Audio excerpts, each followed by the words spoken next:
Good afternoon and welcome to the first concurrent session of the day, Bookwalking through a flipped classroom and other return to learning challenges.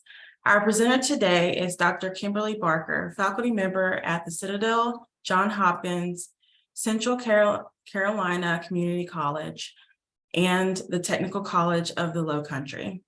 If you have any questions for the presenter during the session, please feel free to enter those into the Q&A session at the bottom of the Zoom room screen, and we will address them at the end of the talk. On that note, I will hand it over to our presenter. Thank you. First of all, thank you all for being here. Thank you for inviting me to present again. This is my third year presenting with Hawks Learning. Each year we've talked a little bit about flipped classrooms. This is no different this year. Hang on one second. Let me see if I can get this to go that way. There we go. The difference is in previous years, this has been kind of an interactive session, which is the way I teach. Obviously, since it's a flipped classroom, active learning format classroom. So it's a bit unusual for me to not see you or be able to hear you.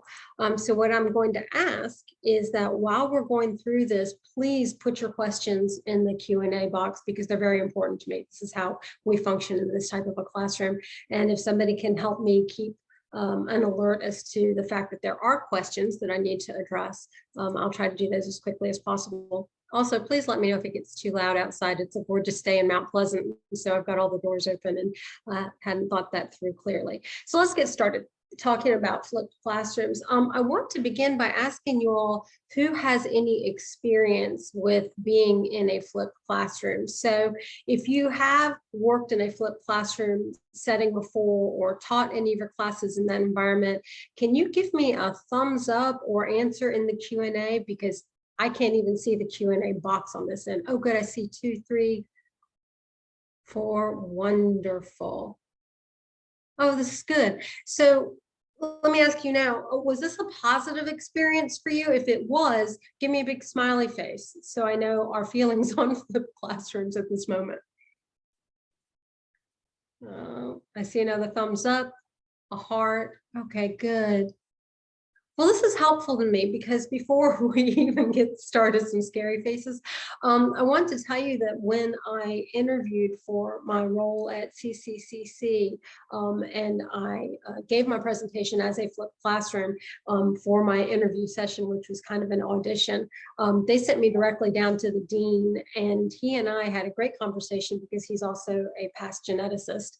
And in our conversation that lasted about an hour and a half, I told him that I teach in this format, and he said, well, how do you get them to do that? And I said, you have to be more stubborn than your students. And that's kind of the focus that I want to share with you today. So we're going to actually teach this class, or I'm going to share this webinar with you in a flipped version from where I've shared it before in the past 2 years, because I want to focus on some things I've not been able to really address previously, and hopefully that will work for you. So let's get the ball rolling. We're going to start with a couple things that I do with my classrooms always. Now, I know that you can see my screen, but I need to know if you can see it well or if there's anything in the way. So if you can see it well, also give me a thumbs up really quickly. Is it clear, or is there anything blocking your view?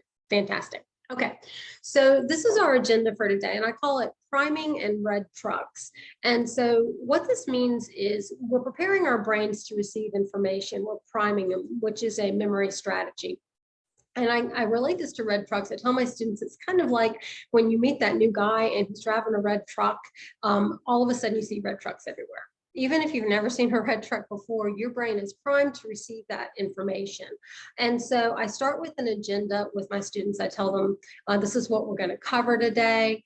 And this includes a couple role questions, my background, what flipped classrooms are, what they entail, some examples of student work, how do we get the students to that type of work? It's really actually very easy and fun. And then some pedagogy to support why I teach in this format and the reasoning behind the way I was trained to teach in this format, or something similar. Now I can see there's something in the chat, so I don't know if that's for me or, oh, awesome, the polls are ready, thank you. So perfect timing, because now we're going to move on to questions 1 and question 2. So if we could start with question 1, this is my day 1 role question that I ask all students every year since the first time I ever taught a class. And if you could answer this in all truthfulness and seriousness, it's a very important question, and we'll talk about why. Does the toilet paper go over or does it go under?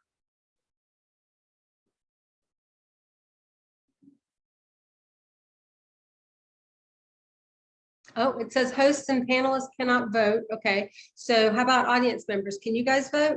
Can participants vote? I don't see any results yet. You can? Okay, good. Yes. Awesome. So are you able to see the results? Because I cannot. Polls. Yes, and so far we have 88% over and 12% under. Awesome. So I'm going to start with my dissenters. That's what I always do. And I understand y'all can't turn on the mic, and I apologize. But if you could quickly type or indicate why you feel it needs to go under. And if you can't, we don't have to go through this whole experience, but I want to tell you why we're doing it in just a minute. But a couple good reasons why you think the toilet paper need to go under, if you can type it in really quickly. Are you seeing anything in the chat or the Q&A? Not yet. Okay.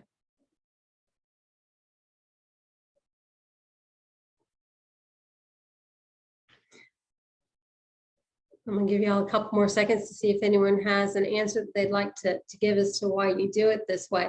And while we're doing this, I'm gonna say one of the things that we really work on, especially in a flipped classroom or an active learning classroom, is called embrace the wait. And that means giving your students some time to really think through the questions that you're asking them and answer them, rather than you're just giving them the answer. Okay, good. See that someone has engaged. Pets, absolutely. So I tell my students, if you have cats, and you put the toilet paper over, you're going to get it all over the floor. It says maybe it keeps the paper out of the way of splashing water or dirty hands. That's another really good reason. That the second one I had not heard before. Now we're going to go to the other side of the room. The people who said it goes over. Why does it need to go over?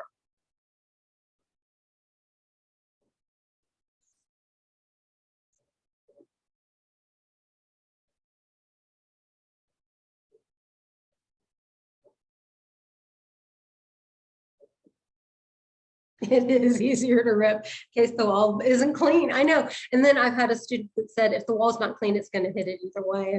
And that makes it a challenging conversation and debate that we get to have. In case the wall isn't clean, it's easier to find, easier to roll. Very good. Okay. So hold that thought right there.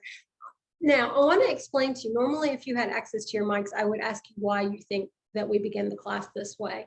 But I'm going to go ahead and tell you it's because just in the interest of time, it's because first of all, it gets the students to interact immediately out the gate. They're not sitting here prepared for me to peel off their brain and stuff in information. Okay, they've already come with a base of knowledge, and I've asked them about that base of knowledge, and now I've asked them to support that base of knowledge. And because I'm a science educator, largely, whether natural sciences or social sciences, my focus is research.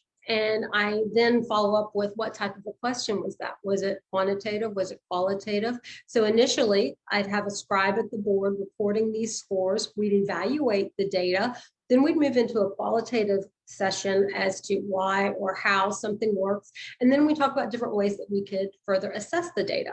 Just to give you an idea, that's day 1, and that's their introduction into any class I have ever taught, ever. Day 2, question 2. Can you share that poll question with our participants? You guys are doing great so far, because I know this is weird for you. Okay, so the next question, this is on the second day of class. Now they need to answer, where do they squeeze the toothpaste? And as you can see, these are all real heavy hitting questions. But do they squeeze from the top, the middle, or the bottom? And if you guys don't mind answering that, you all, and I'll wait until I see some responses.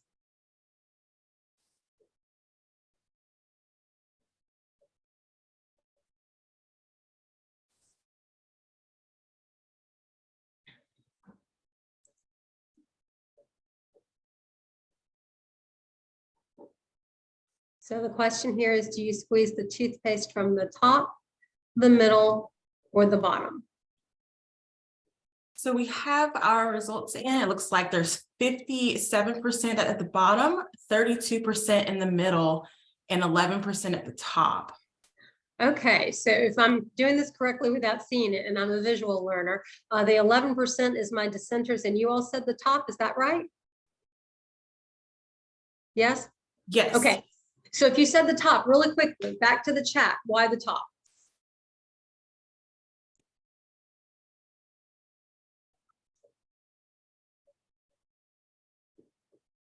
Because you're lazy. That is a very popular answer, just so you know, Becca. All right, anyone else? Why the top?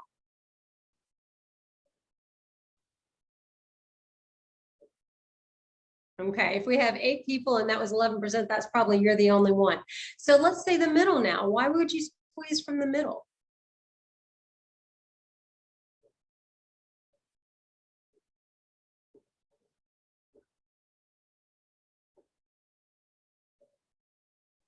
Where your hands usually land. Okay, most of the time it's fine. Then you have to worry when it starts to run out, unless you have a mom like mine and she gives you a little machine that rolls the toothpaste all the way out. So where your hands naturally run the tube. Okay, easier to grip, fantastic. And I'm not going to drag you through the whole rest of the thing, but to explain to you why we do this, first of all, with reference to the toilet paper question, I've now at least had one student, typically in my class, who has looked up the patent on toilet papers and confirmed that if it goes over the top, that's the correct way to do it. And so everybody who said over the top, they went, they were right. With regard to the toothpaste tube, we now go to the board or the whiteboard if it's a Zoom class, and we draw. So one person is required to go to the board or the whiteboard, and they are to draw a toothpaste tube based upon the instructions of their classmates. I know this sounds odd, but there is a method to my madness. So while they're drawing the toothpaste tube, which we can't do here, I can't model this for you. We're having other students annotate which is the top, which is the bottom, which is the middle. And what they realize is they've all just jumped in here to answer a question without knowing what is defined as the top and what is defined at the bottom. I learned this year from a student on the fly in class that they had worked for a toothpaste and lotion company that says the end that's crimped is actually the top, because that's where the toothpaste goes in, and then they crimp the end. We call it the bottom because that's the way it looks to us. So in a science classroom, we now have a conversation about, again, quantitative versus qualitative, and we get to introduce the vocabulary of operational definitions, why they're important to research, why it's important to evaluate any study or survey or any statistics that you receive. You need to look at the bias of the author, you need to look where you found it, you need to make sure everybody understood the question, you get the idea. And this seems like a long drawn out process, but it's 2 role questions at the beginning of class for 2 days.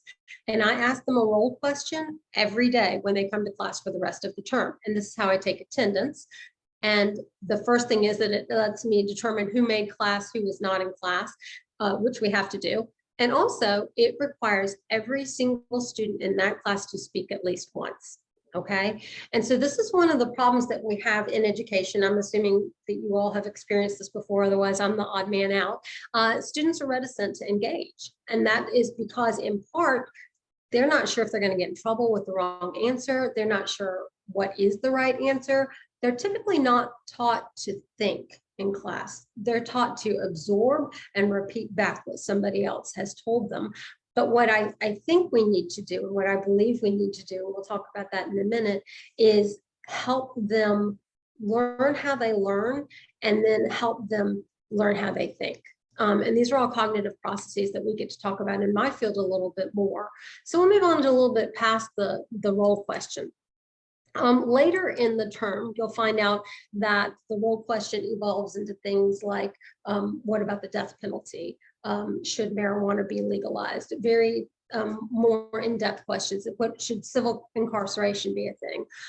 So to give you a little bit about my background before we move into the meat of this presentation, I have a PhD in psychology, an MA in forensic psychology, also an MPhil in research and statistics. You guys can read all of this. But the reason that I'm sharing this with you is not because of my specific background, but to simply say we all have a wide and broad background at this point. And I pull from everything here. I pull from my psychology training. I pull from my chemistry training. I pull from my experience in the workforce. And here's some examples of things I've done, professionally and academically.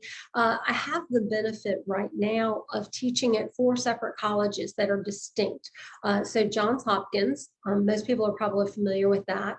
And then I teach for the Citadel, which is my seated in class environment right now. And if you're not familiar with the Citadel, it is the Military College of South Carolina. So my students come to class, my cadets come to class in uniform. And so they have the military aspect of what they're learning as well as the classroom aspect. I also teach at a technical college, and then I teach at a community college. So every semester I have 8 calendars and about 250 students, and I teach anywhere between 8 and 11 classes a semester. And the classes range from neuroscience, neuropsychology, forensic psychology, developmental, abnormal. So in addition to the multiple calendars and the multiple students and the multiple campuses, I have 3 LMSs. I have different textbooks. Even if I'm teaching general psychology on 3 campuses, I will very often have 3 different general psychology textbooks. And the reason that I'm explaining all of this is simply to say, not all my students learn the same way. They don't do things the same way. So if I go into each of these classrooms, whether seated, hybrid, or fully digital, I'm going to lose them. They're going to shut down immediately because I won't be meeting their needs. And I start the beginning of the year by explaining this to the students themselves. So I'm going to do the same with you. When we talk about a flipped classroom, what does that mean to you? If you don't mind putting it in the chat, just a brief answer, what you think of when you think of a flipped classroom. Thank you. And again, we'll embrace the wait a little bit longer.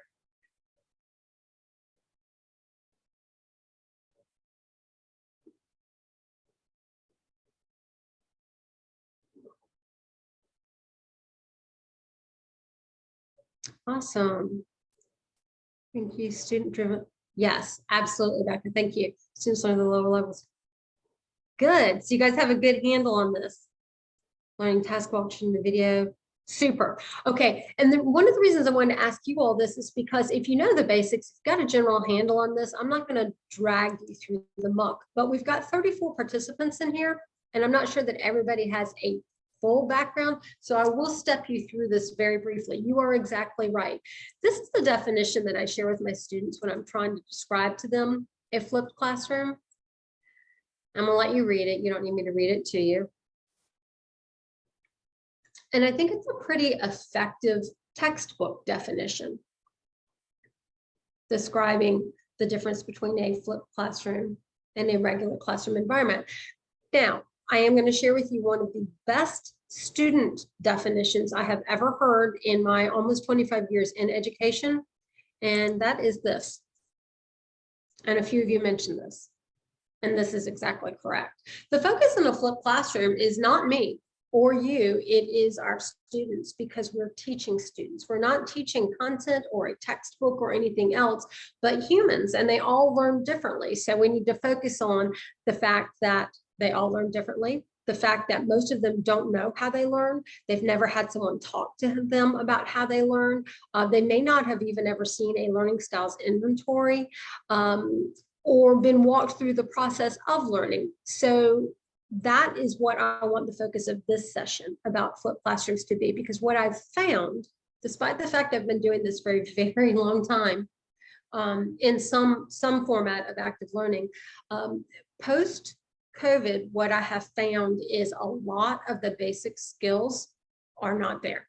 And this is across all 4 campuses, all 4 colleges, not in every class and not every student. But I feel it's kind of my role as the facilitator, instructor in the classroom, to try to determine where the students are and to try to help scaffold them somehow to lift them up to this point. And what I do is I try to educate them to rely on each other before relying on me. And that's because in a regular classroom, it looks kind of like this. So this is what we're doing in class. This is what we have for homework. And then you come in for the high stakes test, and here's what your questions look like. We don't want it to be that way. So in a flipped classroom environment, as you all have noted, the focus is on the students rather than on me or on us. And what we're trying to do is flip this on its head. So outside of class, they have done the basic rote memorization, as you mentioned in the chat, right? Or in the Q&A. They have addressed some of the primary scaffolding questions to prepare themselves to come into class and do the really cool stuff, is the way I see it. But they are not prepared to do that now. They used to be. After COVID, they have not been as prepared. So this is what the examples of pre-student work or pre-work for the classroom, for a flipped classroom, tend to look like. Now, this is how it started. So what I tell my students is you have a discussion room forum, and part of your discussion room forum is the student coffee house. And this is where you all can go and meet with each other on the side and talk, and I'll jump in as needed. But this helps simulate an actual seated classroom. So I have a student coffee house forum for all of my classes, whether they are hybrid, fully seated, traditional, or direct, fully online. And this encourages the students to reach out to each other prior to reaching out to me. So if you can look at some of these questions or the threads that are on here, you'll see that these are chapters 1 and 2. So these students have literally just begun the class with me, and they are already fully utilizing this conversational aspect of the classroom to engage each other in how to solve problems. And in the event that you're looking at this, as I did initially, and said, oh, it's only Jamie, Susan, and Isabella that are really taking advantage of this, this is how it actually began. And I didn't assign the students to do anything in the student coffee house. I didn't, this wasn't a graded activity. This is their space to communicate with each other. And what they're asking about here is one of their first assignments, one of their first discussion boards that involves a treasure hunt to find where the things are in the classroom. So I don't give a preview video saying this is how you turn in your assignments. This is where your email is. This is the the absence policy or attendance policy, what have you. Their job is to find that information. I do ask the questions, but they have to lean on each other. They have to find it, and then they have to post their answers in a graded discussion board and respond to their colleagues. And they are allowed to use any resources they want. Sometimes I'll say you can't use me. Sometimes they'll find previous students, or they'll go to the librarian or the media center specialist, what have you. In this case, they went directly to each other. And I will tell you, this isn't standard for all classes. This class out the gate decided to do this. So for those that it's not standard, I provide them a little bit of scaffolding. By the time they get to week 3 or chapter 3, they are starting to really engage with each other. Now you can see here that this is still one of the students that was in that class, and what she has done in the 2nd or 3rd week of class has said, I've developed a Quizlet of the vocabulary words for my students, for my colleagues. Can I share it here? And I said, absolutely, thank you. That was a great idea. And I encourage them to use the term colleagues here, so they think of each other as part of the same team working on a project together throughout the entire term. So she shared it with this class. I said, may I share it with another? And she said I could, so I did so. And then that class engaged and started making their own Quizlets and sharing this information in the student coffee house, which is a good thing because I don't even know how to make a Quizlet because they don't work for me. So then I had another student who took this a step further, and I'm going to hope that this shows for you all because it did when I was practicing this the last couple of days, and today it didn't want to let me play through. Oh, there we go. So this is a book walk. This is what I was talking about in the title of this particular presentation. I'm going to ask you before we get into this, if you will give me another set of thumbs up to if you've ever heard the term of a book walk before, or if you've ever taught or been taught a book walk. Like, are you familiar with what that means at all? Okay, I see a face. All right, so I told you I pull from all of my background and every experience I possibly can pull from to help support my students. My mother was a reading specialist for 32 years, so I grew up with certain terminology that not everybody else did. She helped develop the Step Up Language Arts program in Virginia. She was a reading specialist across Germany with the military schools, and I really enjoyed this concept because what I found in college was that I didn't know how to use my textbooks. I had never been taught how to use a textbook differently from a novel or a book for pleasure. And so she terms this a book walk. And it's not that I personally didn't know, because my mother obviously had taught me, but instructors had never taught me, never shared this information. So she used the term book walk, and she models this behavior with her students. This is what it looks like. And so I adopted that, and I started doing this with my students. This particular student took the idea, ran with it, and made a PowerPoint of it. This is about week 3 or 4 of this particular class. He chose chapter 15 at the end of the term, so as not to spoil the surprise of any things that they were getting ready to learn. But here was how he described what a book walk looks like. So first of all, you're looking at the chapters of the book. This is my disclaimer. So he says the first thing you need to do is look at all the sections and the learning objectives and answer them. You need to consider the key terms. You need to read or skim the section. Go back and look up words that you do not understand. Reread the paragraph with the definition of the word in there. Look at the images and the graphs and the charts for additional information, because they really bring certain ideas out. And then he itemizes this at the end. And this is what I share with my students. So I tell them what we're doing, and we model this now, especially post-COVID.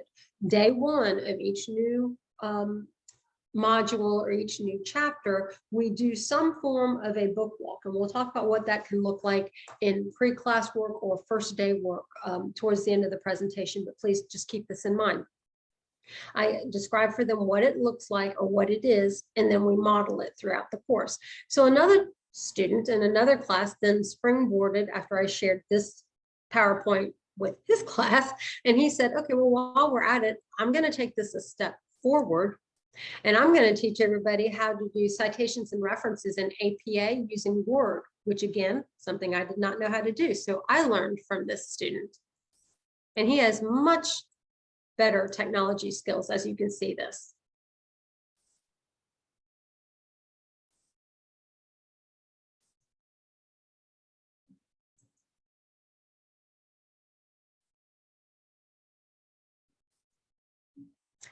And again, I can only emphasize, the reason I'm sharing this with you is I did not tell these students to do this. They just jumped in, realized some of their colleagues were struggling, and created these PowerPoints to help them. Okay, going to the next. This is an actual assignment that I gave them. And I do this because one of the things that we know how we learn and how we best learn is one of the best ways to learn a new subject or a new content is to teach somebody else. So we're going to hold right here before I share with you what students created. And I want to ask you all, what do you know about brain research and learning? So when we're talking to somebody, when we're lecturing, about how much of that information is retained. If you don't mind putting that in the Q&A, and if you don't know the answer, then we're going to have a real life treasure hunt right now, which is what I call it with my students when I ask them a question they don't have an answer for. Look it up. How much information is retained, what percentage through lecture or through listening? And there's actually a chart on this. If you've seen it before, you can utilize that. Okay, about 10%. Yeah. And if you move to the other end of the spectrum, absolutely, very good. And this is correct. Now, go to the far end of the spectrum. If you're looking at a chart, how much is learned by physically interacting with the content? You mentioned this up here, not interacting or writing. Physically interacting with the content, whether taking notes or developing something. So hands-on activities. See if you can find that.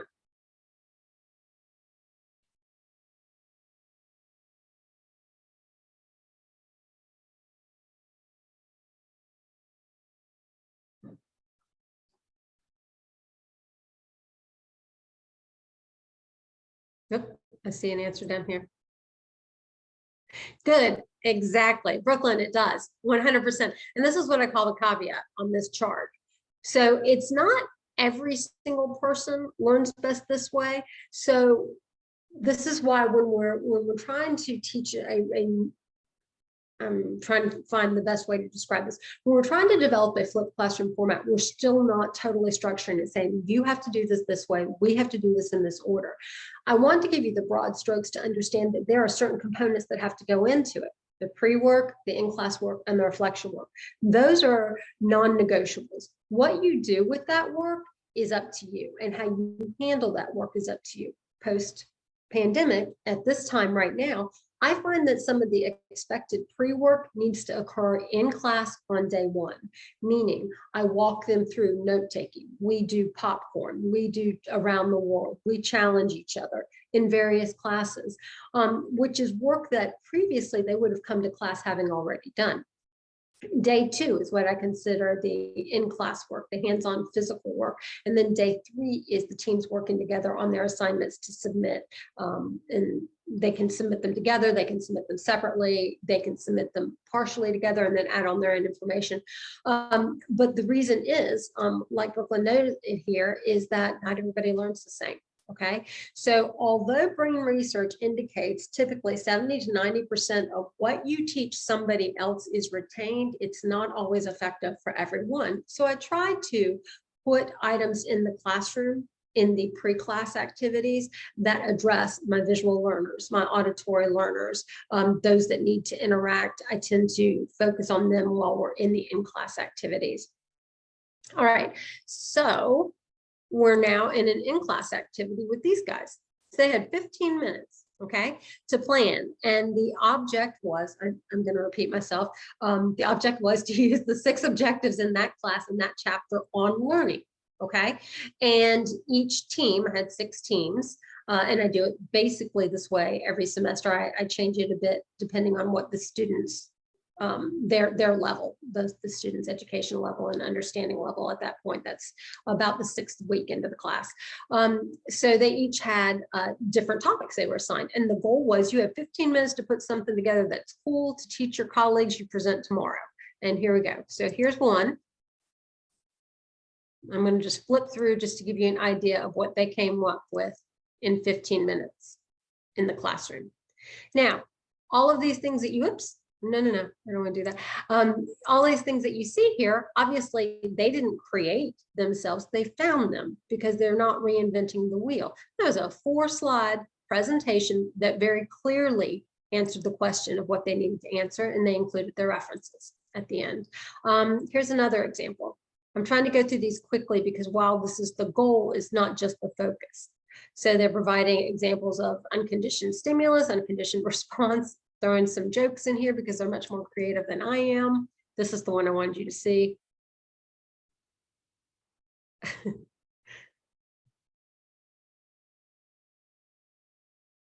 And right, I know they're crazy. The students they're just so fantastic and they're so creative. They found examples of conditioning, classical and opera, in their favorite shows. I would never have thought to do this because I don't even watch TV because I'm old and boring and I don't have time to watch TV. But they did The Office, they did How I Met Your Mother. Who is this? Gosh. If I weren't trying to present this, I would be able to tell you the name of it. There we go, Harry Potter. And then they wrapped it up at the end with a debriefing activity, which is what I have them do every day in class. So they're in the habit. We have one that's not quite as exciting. Okay, so they all have their own style that they followed in sharing this information. They all then wrap it up at the end with a debriefing activity. Now, I feel like I've been talking for a really long time. We haven't quite hit the 35 minutes. If you have any questions, please put them in the Q&A, and I'm going to continue to take you a little bit forward. Okay, so reflection activities. So the third part of the flipped classroom piece, the pre-work, the classroom work, the reflection activities. Reflection activities for my students are discussion boards. They also have quizzes, but they're about 10 points because I really don't care for testing in that format because I don't think it really evaluates or assesses actual learning. And that's a conversation for another time. But discussion boards, when you're having to carry on a conversation with your colleague and you're having to cite where you got the information and then reference and then address all the questions, I think that's a pretty good way to be able to do this. So they have the opportunity while they're in class to work on their original posts with each other, but they cannot use their teammates to reply to other colleagues, and they cannot reply to anybody on their team. Okay, see a question? In which way? The reaction statements. Oh, hang on. Respond differently. I'm sorry, I'm trying to read, but not read out loud. Curious. Fantastic. These are two great questions. So hold that thought. I'm going to go to the next screen, and that answers one of them, and we'll talk about the first one. This will answer the second one. So this is online. I have no interaction with these students. The ones that I'm providing as examples for you in the discussion board are those that I do not interact with to answer that question. So here was an initial response. Unfortunately, it's not very large that you can see it, but this is the one I wanted to take you to. So in our classroom, the way the discussion boards are set up is they have 4 parts. They're worth 50 points each. So each part, discussion boards are worth 50 points. So each part is worth 12.5. Okay. And they know that I'm not going to answer or engage in the discussion board. This is completely between them and their colleagues. And in order to even be graded, they have to include citations and references. So I want to know your opinion, but I need you to support it with science, with actual research. The first discussion board is always content related and content driven. So I may ask them 4 questions about something that you read about in your textbook or outside research or what have you. They have to respond to that, and then they have to reply to a colleague. The second discussion board question is they are building their final research project each week as we go along. And the question is, how does this topic, how does this chapter apply to your final research? Start writing now to save yourself the time at the end is the basic gist of it. So what I get sometimes is things like this. You might see in the middle, at the top of the screen, the student said, I don't really see what this has to do with my final research paper at all about being smart versus being intelligent. And somebody replied to her and said, Emily, have you considered for your paper regarding athletes, the different ways that people internalize or evaluate or assess certain things, their training, their ability to be trained? I'm paraphrasing because I can't see it here. I just have a general idea that I remember what it was like. So in answer to your question, they get really creative. Sometimes you'll see that students, well, I shouldn't say sometimes, almost invariably, the greater latitude I allow my students, the more creativity I find. That 15-minute assignment that I shared with you, that was a seated classroom. Well, it was a hybrid classroom on the PowerPoints that they made about conditioned responses. They had 15 minutes and I gave them no instructions whatsoever. I said, this is your topic, teach your colleagues about it, and then provide an assessment at the end. And that is what they came up with. I see that I have something in the chat, sorry. Oh, okay, so I have a 10-minute notice to allow time for questions. So I can either continue talking about what we're talking about or go ahead and answer the questions that I see in the Q&A. Reaction times. Can you clarify for me when this says, when you say, what about reaction statements? What do you mean about reaction statements to an article? Okay, so yeah, that is something else that they could do. For me, in the way my students have functioned over the years, I find having them engage with each other specifically is what I'm going for. And this is in large part because what I believe I see is an inability to disagree professionally with each other in society. And so what we're doing here is providing a standard, modeling it, practicing it, reassessing it. So all of these stages of the learning process, with whatever terminology you want to use, is this is required, this is what it looks like, let's practice, and then I'm going to give you some feedback on it. And so I focus specifically on having them engage with each other. Now, we have writing assignments that they do, not necessarily watching videos or having reactions to videos because of the content that I teach, but they might have to choose a case study on a serial killer and write about that and educate their colleagues or their students, and then follow that person through the developmental process and see at what stages certain things may have happened that would cause them to turn out this way. I'm spitballing here, but those ideas, the reaction statements, debrief activities. Yes, Julia, I will do that. And online classes, same thing. So these, let me back up even further. When I began teaching, I was in a county that required us to have an online component for anything we did. This was in the early 2000s. Okay, so I actually began teaching in 1998, but when I returned, when my boys were a little bit older, when I returned to the workplace, the workforce, the requirement was, even for a regular seated classroom, you had to have an online component. And this is middle school. So I've developed this process through the years. When we were sent home at the beginning of 2020, and everybody was sent home, my students, it was a seamless transition. I didn't have to teach them anything because they knew that everything they needed to succeed in the course was in the online classroom. The focus of that was their conversation with each other. So whether it's a discussion board or whether it's with me and their colleagues in the seated classroom environment. So a debrief activity for the end of class for us is very often talking about it. Sometimes just what did we cover, going over the agenda from the beginning of class, questions out the door, tickets out the door. I actually have some of these on some screens going forward, but I prefer to just answer here. Also in the county where I was trained, we had a specific structure that we had to follow for our lesson plan. So the first was, this is the essential question. Then you had to link to prior knowledge. Then you had the body of the activity, and then you had the debrief. So debrief can be as little as a conversation. It can be as much as turning in something written. I'll ask a couple questions, they submit it, and that goes to points on a test or a quiz or whatever. At the college level, it's a little bit different. And I tend to use debriefing time to address questions that the group asked. For example, what we're doing right here, I'm reading right now questions that you all have brought to me, and I'm alerting the rest of the class to it if this were a classroom. And we would be talking about specific content related material that way. And I leave about 5 minutes at the end of class for debriefing everything. Did I answer that question? Give me a thumbs up if I did. If not, I will try to clarify and answer that a little bit better. Okay, awesome. Thank you. Because again, sometimes I might misunderstand something that you've said. So I want to make sure that I'm answering all of these questions that I'm seeing here. These are great questions. Okay, since you're asking for specifics, and since we do have a couple more minutes, if you want, I will forward to a couple screens and give you some examples. Would that work for everybody? Give me another thumbs up if that works.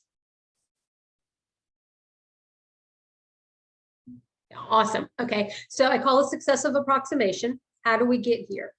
This would be the agenda for day 1 and day 2 of the first week.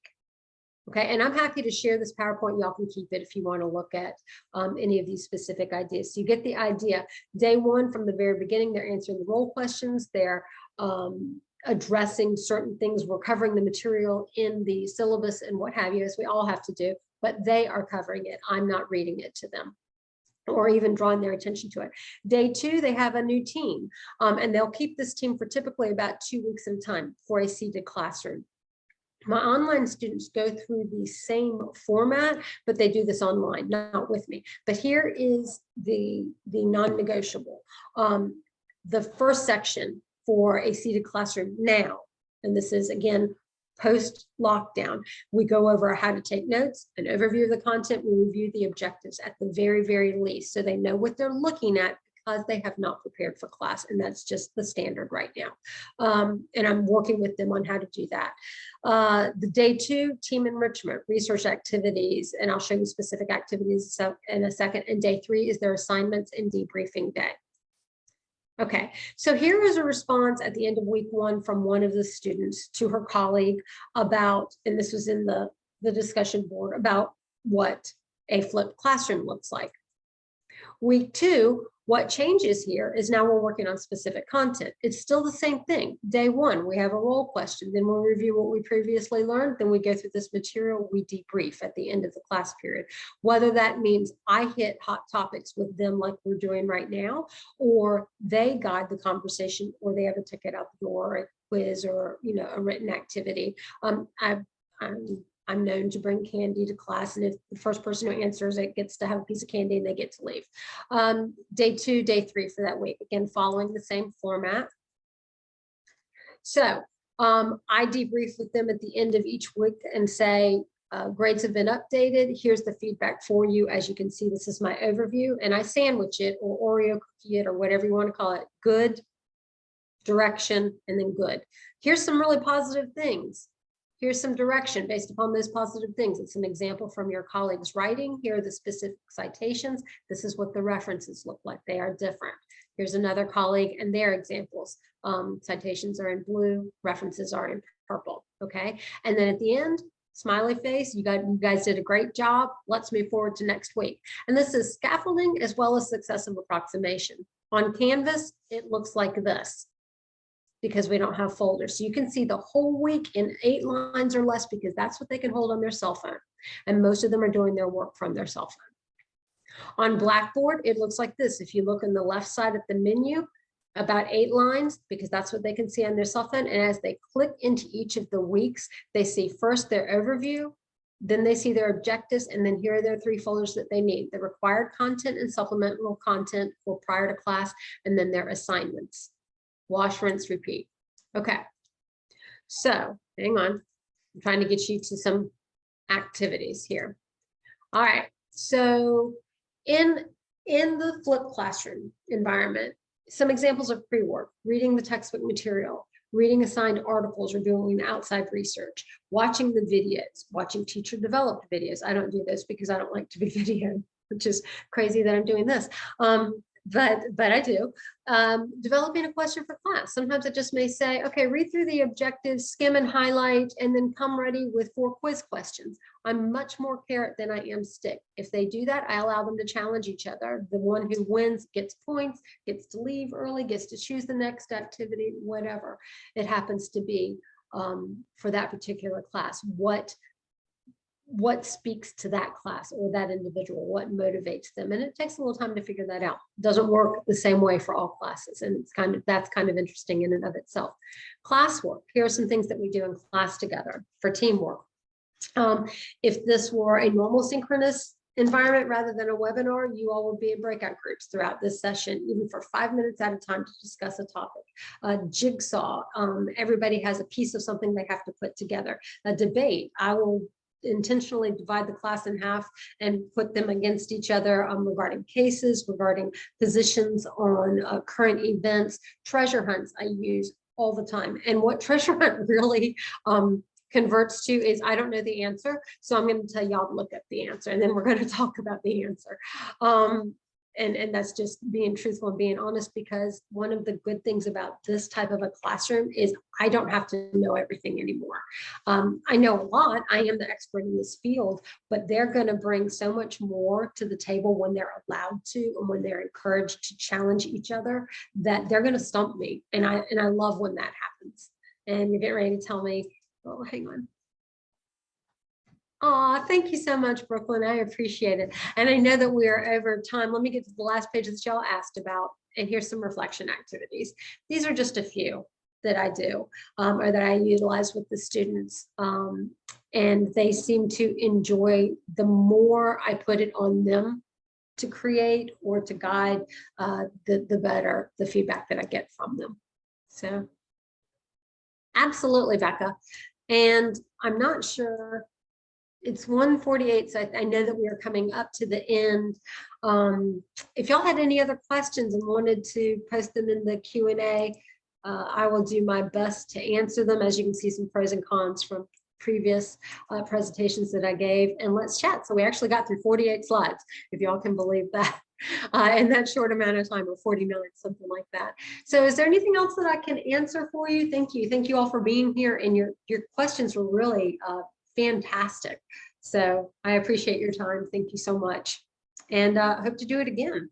I would actually like to talk about critical thinking one year. So maybe we can do that.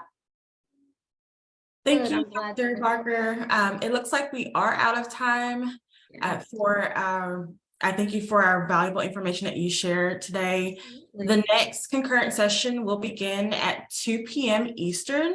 You can view the chat for session meeting room links or access the conference website for a complete list of concurrent sessions and their descriptions. While accessing the conference website, don't forget to swing by this virtual exhibit hall to say hello to the Hawks team. While there, you can view a quick 5-minute demonstration, request your t-shirt, and be entered to win a $50 hourly giveaway. Also, in the spirit of St. Patrick's Day, you'll find a few golden coins throughout the conference website. Click on the coins to be entered to win an additional raffle. We will see you at the next session. Julia, Yes. if you don't mind telling them, I'm happy to share my contact information and give feedback, or y'all can bounce ideas, whatever. I will share the slides if you request them. You should have my contact information on there. And Becca, actually, the thing that went most wrong in the class is what opted or convinced me became, see, I can't even talk now, to start teaching in a flipped classroom format as opposed to an inquiry-based classroom. And I'm happy to share that story with you, but since we're out of time right now, but that's, yeah. Thank you, Dr. Barker. Our next session will begin shortly. Thank you. Bye.